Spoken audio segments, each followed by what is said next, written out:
ওমর এত মানুষ, অথচ মৃত্যুর সময় ওমরের হাল শোনো।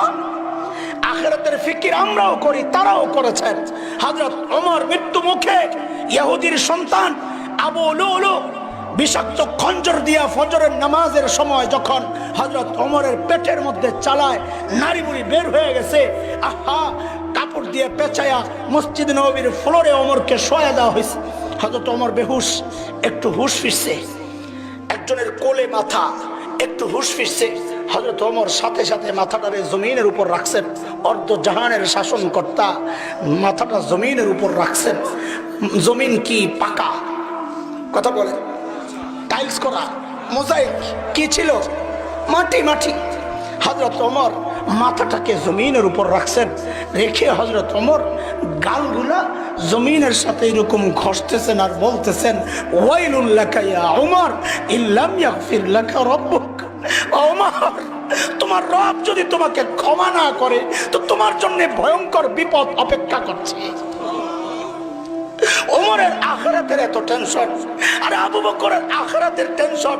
হযরত আবু বকর নির্জনে চলে যেতেন দূরে, যায়া চিৎকার করে করে কাঁদতেন আর নিজেকে ধিক্কার দিয়া দিয়া বলতেন, ইবনে আবি কুহাফা, ও আবু কুহাফার বেটা, তুই মানুষ কেন হইলি?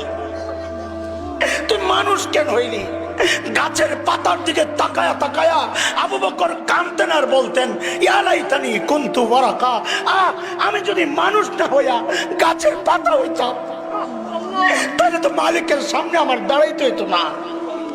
ওমরের আখিরাত নিয়ে এত টেনশন, আবু বকরের আখিরাত নিয়ে এত টেনশন। যাদের করা দরকার আমার মতো পাপীদের, তাদের কোনো টেনশন নাই।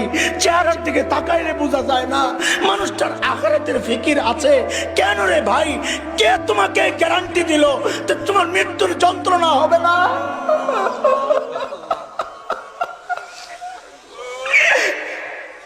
কে গ্যারান্টি দিছে? কে গ্যারান্টি দিল যে কবরে আযাব হবে না?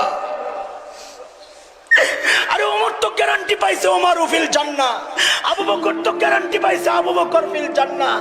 তারপরেও তাদের এত টেনশন। তোমার কে গ্যারান্টি দিছে? কেন এত বেফিকির হয়ে গেছো?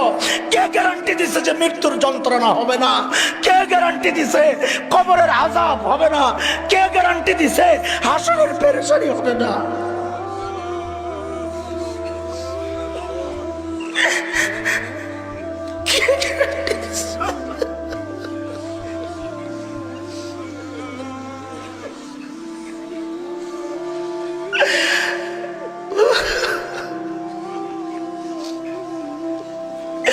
কে গ্যারান্টি দিল রে ভাই যে আমাদের জাহান্নাম থেকে মুক্তি পাওয়া যাবে? কে গ্যারান্টি দিচ্ছে? কেন এমন অবস্থা হয়ে গেল? কোনো ফিকির নাই, চলছে চলছে চলছে, কোনো ফিকির নাই।